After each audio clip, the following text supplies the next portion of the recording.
नमस्कार दोस्तों, जय जोहार। मैं कौशल तिवारी और बिहिनिया संझा में आपका स्वागत है। सत्ता बदलते ही भारतीय जनता पार्टी के नेताओं के रिश्तेदारों की निकल पड़ी है। उन्हें ठेके भी बड़े पैमाने पर मिल रहे हैं, तो उच्च पदों पर भी बिठाने का खेल चल रहा है। तो जो लोग पर भ्रष्टाचार के गंभीर आरोप थे, उनके निलंबन भी बहाली में तब्दील होने लगा है। इसमें सबसे चर्चित नाम है डॉक्टर पुनीत गुप्ता का।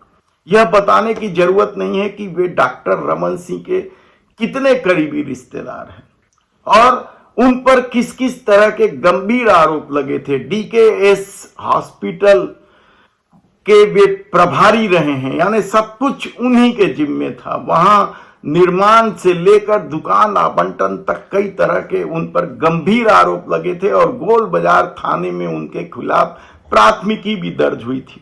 भूपेश सरकार ने सत्ता में आते ही इस मामले की जांच करते हुए डॉक्टर पुनीत गुप्ता को निलंबित कर दिया था और 5 साल वे लगातार निलंबित रहे थे। और अचानक सत्ता बदलते हुए उन्होंने आवेदन दिया और उनके आवेदन पर चिकित्सा शिक्षा विभाग ने तत्काल बहाली का आदेश जारी कर दिया। क्या यह बहाली का आदेश डॉक्टर रमन सिंह के कहने पर हुआ है या फिर स्वास्थ्य मंत्री के कहने पर हुआ है? इसे लेकर छत्तीसगढ़ की राजनीति गर्म इसलिए है क्योंकि डॉक्टर पुनीत गुप्ता को लेकर कई तरह के विवाद हैं।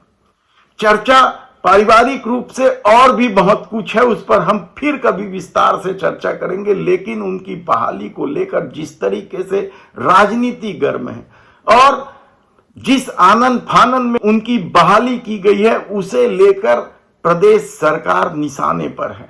कहा जा रहा है कि इसी तरह का खेल कई मामले में कई विभागों में हो चुका है। कई निलंबित लोगों की बहाली हुई है, कई लोगों को महत्वपूर्ण पदों पर बिठाया गया है जो भारतीय जनता पार्टी के नेताओं के रिश्तेदार हैं।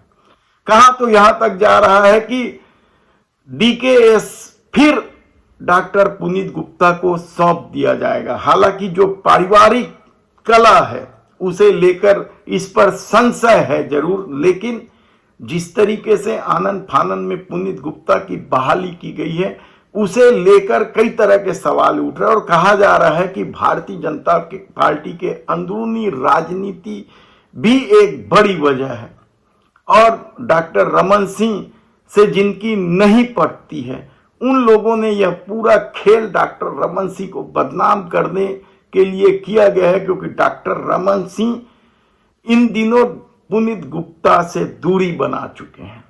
ऐसी परिस्थिति में हमारी टीम लगी हुई है, इस पूरे मामले की जानकारी इकट्ठी की जा रही है। आखिर डॉक्टर पुनीत गुप्ता की बहाली के पीछे किसका हाथ है और किस तरीके से आनंद फानन में उसकी बहाली कर दी गई है और गोल बाजार में जो प्राथमिकी दर्ज है डॉक्टर पुनीत गुप्ता के खिलाफ, उसकी क्या स्थिति बनी है।